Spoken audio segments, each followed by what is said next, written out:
Okay, so now we're going to review classic tactics for controlling people, and you should all be familiar with most of these. One we talked about briefly, which was do not set clear objectives, and one of the real reasons actually is that your true objective is hidden. A lot of times it's a personal thing. For example, you want to get personal control over a certain market that's not necessarily good for the company, but is good for your career, for example. And so another one is that you really want to focus what's on management's radar screen. So let other people worry about servicing customers and doing what really is required to have the company run, and really focus on the crisis of the day, because you're going to get a lot more credibility and a lot more notice that way. Also, remember, it's a lot easier to look good than to be good, or to do something that makes sense. And always find a scapegoat.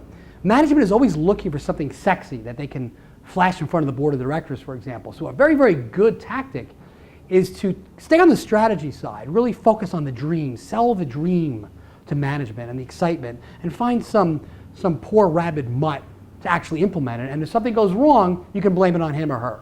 And usually the mutt is not aware of what's happening. Also, remember simplicity over accuracy, because that's what really sells at the management level, especially at the board level. The board is not interested in details. So in terms of sales, sell what's good for that individual personally. Don't sell them on what's right for the company they work for.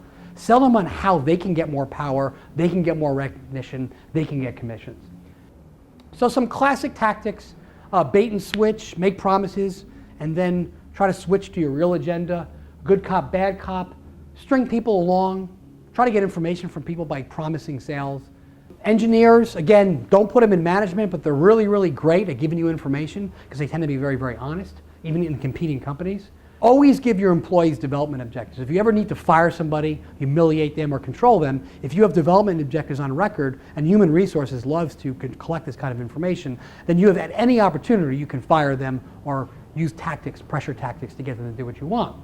You also want to be able to use third parties to get credibility. For example, management consulting firms are very, very good at rubber stamping programs.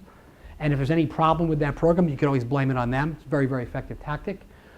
Catch people's weaknesses. Most people need to save face. And sometimes it's very practical politically, but often people need to save face for ego reasons, and you can smell that. You can smell that fear.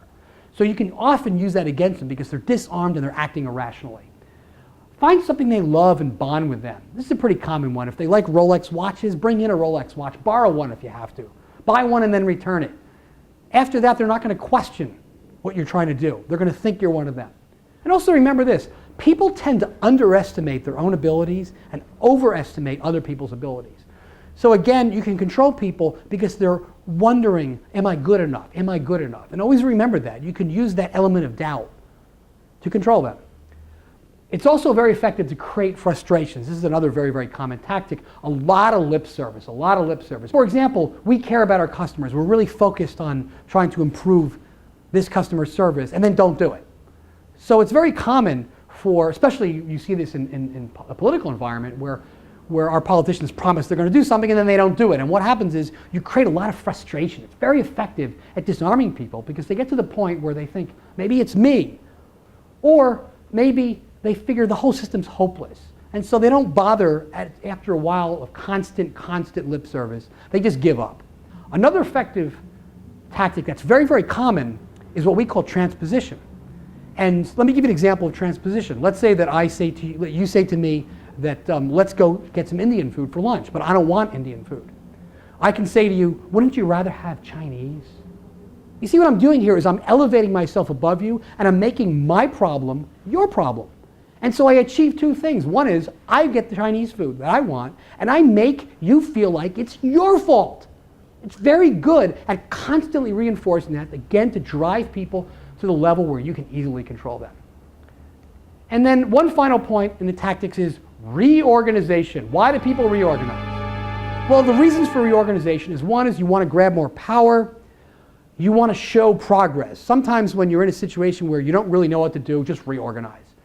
It looks at the board of directors level that you're showing progress, and again, they're going to buy into it, and if the reorganization fails, since they bought into it, they're not going to complain.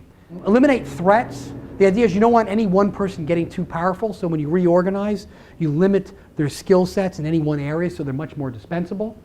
Moving jobs overseas to reduce costs is very important sometimes. And these are all very effective tactics that we use. And usually most of these come very naturally.